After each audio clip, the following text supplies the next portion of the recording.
ଆରେ ଏ ଭଳା ଜଙ୍ଗଲ ଭିତରକୁ ଚାଲ, ସେଠି ଭଲ କଅଁଳିଆ ଛନଛନିଆ ପତ୍ର ଖାଇବାକୁ ମିଳିବ। ଏଠି ଆଉ ସେତେ ଭଲ ଘାସ କି ପତ୍ର ନାହିଁ। ନା ବାବା ନା, ସେ ଜଙ୍ଗଲ ଭିତରକୁ କିଏ ଯିବ? ଜାଣିଛୁ ତ, ବାଘ ଆଉ କୁମ୍ଭୀର କୋଉଠି ଜଗିକି ବସିଥିବେ, ଫକିନା ଝାମ୍ପି ନେବେ, ଜୀବନଟା ଠୋ ହେଇଯିବ। ଆରେ ତୁ ତ ସବୁ କଥାରେ ଡରିଲୁ, ଆମେ କଣ ବେଶୀ ଭିତରକୁ ଯିବା? ଏଇ ପାଖକୁ ଯିବା। ଆରେ ଚାଲେ।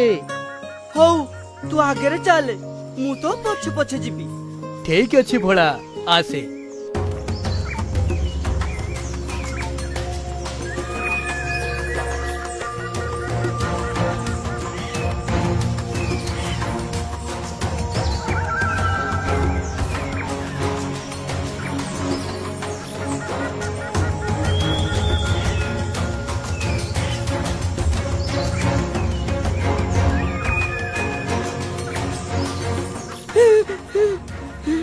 ଆଉ କେତେ ବାଟ କି ରେ?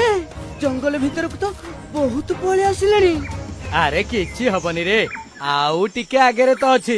ଆସେ, ହେଇଠି ଦେଖୁନୁ, ଘାସ ମିଳିଗଲା, ଖା ଖା ଖା।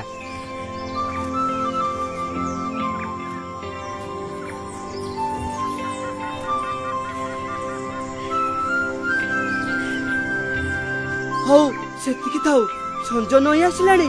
ଚାଲେଠୁ ଆମେ ଏଥିରୁ ପଳେଇବା।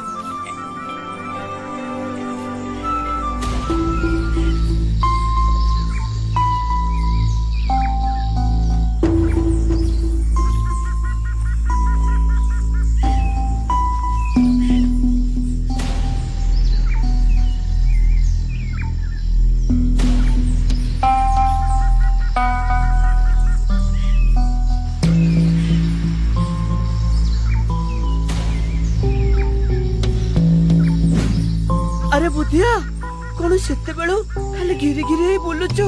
ଘରକୁ ଚାଲୁନୁ, ଚାଲ ଯିବା। ଆରେ ଭୋଳା, ଲାଗୁଛି ମୁଁ ବାଟଟା ଭୁଲିଗଲି ବୋଧେ। କାଇଁ ଜାଣି ହଉନି ଆମେ କୁଆଡେ ଯିବା। କଣ କହିଲୁ? ବାଟ ଭୁଲିଗଲୁ? ହେ ଭଗବାନ, କାହିଁ ତୋ କଥାରେ ମୁଁ ଆଜି ଆସୁଥିଲି। ଆଜି ଆମକୁ ବାଘ ଆଉ କୁମ୍ଭୀର ମାରିକି ଖାଇଦେବେ।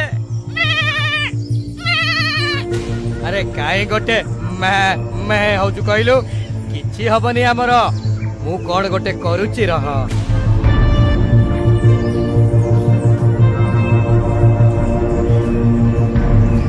ଆରେ ଚାଲେ, ସେ ଗୁମ୍ଫା ଭିତରେ ରହିଯିବା। ତୁ ମତେ ମାରିବାକୁ ଆଣି